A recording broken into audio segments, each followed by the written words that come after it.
Hello दोस्तों, मैं धनंजय गुप्ता आपका स्वागत करता हूं आज एक नई और बहुत ही इंटरेस्टिंग वीडियो में।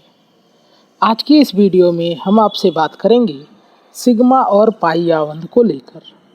और आज की इस वीडियो में हम विशेष रूप से एक एग्जाम्पल को आपको समझाएंगे।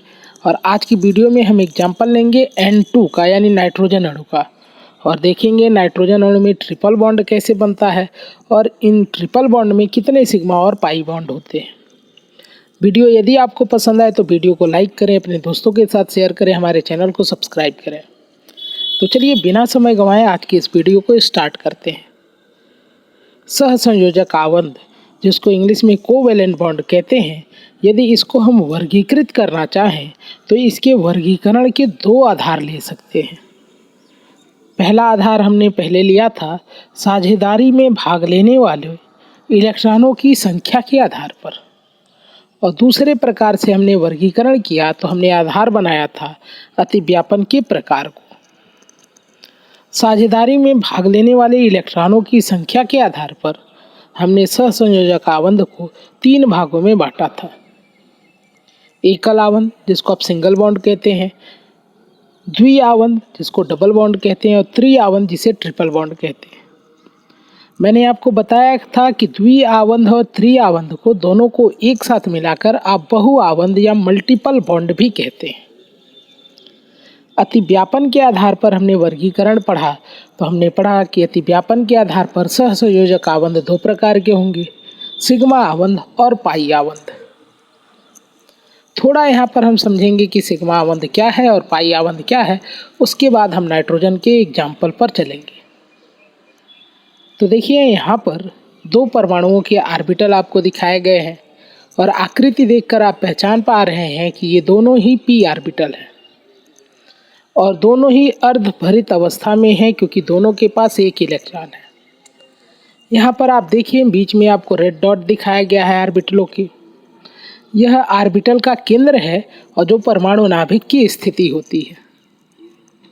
तो यदि इस ऑर्बिटल की बात करें तो जिस भी परमाणु का यह ऑर्बिटल है उसका नाभिक यहाँ पर स्थित होगा और इस परमाणु का नाभिक यहाँ पर स्थित होगा। हम यहाँ पर एक सीधी रेखा खींचते हैं जो दोनों नाभिकों से होकर जा रही है, तो इसलिए इस रेखा को हम कहेंगे अंतरानाभिकी अक्ष या इंटरन्यूक्लियर एक्सिस। अब यदि सहसंयोजक आबंध बनाना है इन दोनों परमाणुओं को, तो संयोजकता आबंध सिद्धांत में हमने पढ़ा है कि इनको समीप आना पड़ेगा और इनको इतना समीप आना पड़ेगा कि इनके ऑर्बिटल आपस में अतिव्यापन करें।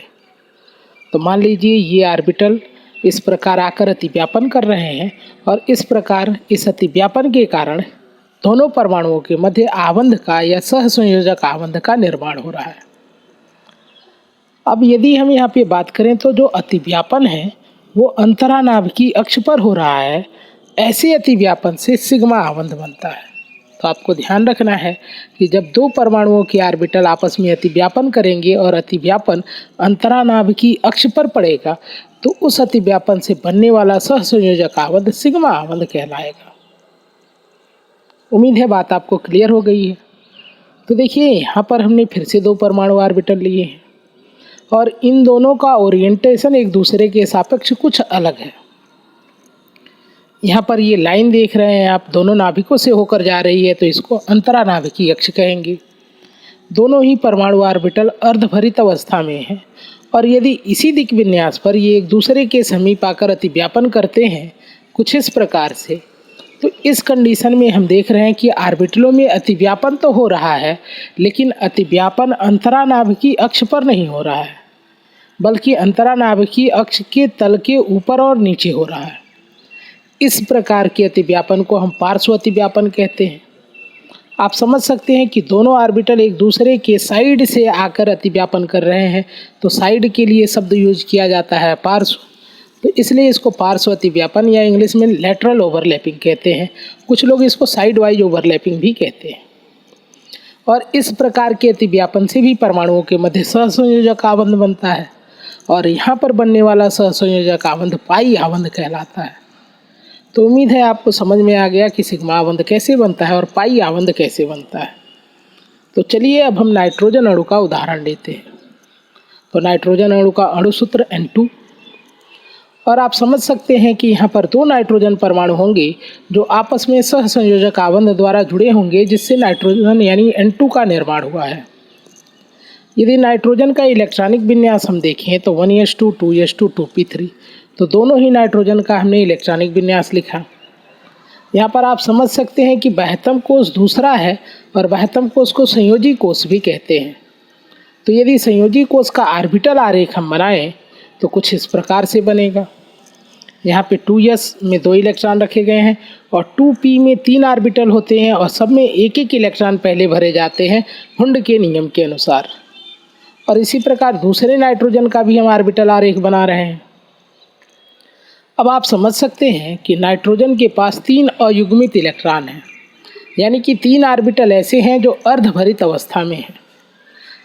संयोजकता आबंध सिद्धांत में मैंने आपको समझाया था कि ऐसे ऑर्बिटल जो अर्धभरित अवस्था में होते हैं वे ही सहसंयोजक आबंध का निर्माण करते हैं। तो अब ये तीनों ऑर्बिटल इसके तीनों ऑर्बिटल से अतिव्यापन करके सहसंयोजक आबंध का निर्माण करेंगे। तो यदि इन तीनों ऑर्बिटल के स्ट्रक्चर को हम बनाएं तो देखिए एक्स एक्सिस पे बनाया गया है px को, वाई एक्सिस पे py को और pz को यहाँ पे z एक्सिस पे बनाया गया है। दोस्तों आप जानते हैं कि z एक्सिस जो है वो मोबाइल स्क्रीन के बाहर निकला होगा या फिर पीछे गया होगा, जिसको समझने के लिए हमने इधर बनाया है। और इसी प्रकार दूसरे नाइट्रोजन को हम बना के और उसके अयुग्मित इलेक्ट्रॉन वाले ऑर्बिटलों को प्रदर्शित कर रहे हैं। अब दोनों नाइट्रोजन परमाणुओं के मध्य सहसंयोजक आबंध तब बनेगा जब दोनों परमाणु एक दूसरे के करीब आएंगे और इतने करीब आएंगे कि इनके अयुग्मित इलेक्ट्रॉन वाले ऑर्बिटल एक साथ अतिव्यापन कर लेंगे। तो मान लो कि ये एक दूसरे के बहुत करीब आ गए हैं और जिससे इस प्रकार का अतिव्यापन हो गया है, मतलब px से अतिव्यापन करके यहाँ पर एक पेयर्ड इलेक्ट्रॉन का निर्माण कर रहा है या एक आबंध का निर्माण कर रहा है। आप समझ सकते हैं कि जो px का अतिव्यापन है यह अंतरानाभिकीय अक्ष पर हुआ है।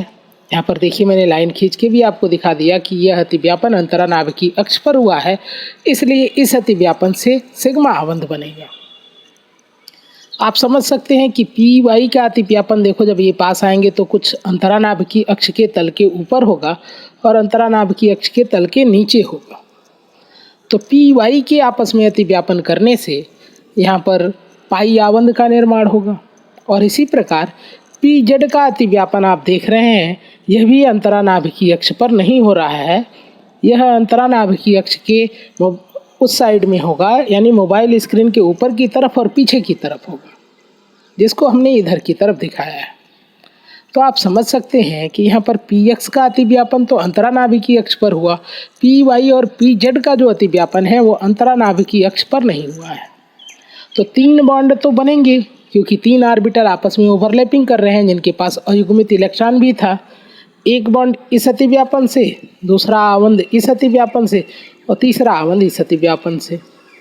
लेकिन इन 3 आबंधों में एक अतिव्यापन अंतरानाभिकीय अक्ष पर हुआ है जिससे सिग्मा आबंध बनेगा और शेष 2 अतिव्यापन जो होंगे ये पाई आबंध का निर्माण करेंगे।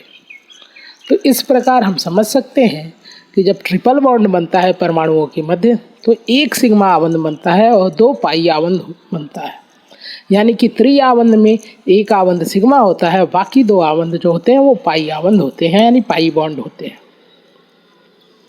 तो दोस्तों ये थी आज की वीडियो। उम्मीद है आज की वीडियो आपको समझ में आई है। वीडियो यदि पसंद आए तो वीडियो को लाइक करें, अपने दोस्तों के साथ शेयर करें, हमारे चैनल को सब्सक्राइब करके बेल आइकन प्रेस कर लें। वीडियो से संबंधित अपने विचार को कमेंट बॉक्स में लिखें। मिलते हैं आपसे फिर से एक मज़ेदार वीडियो के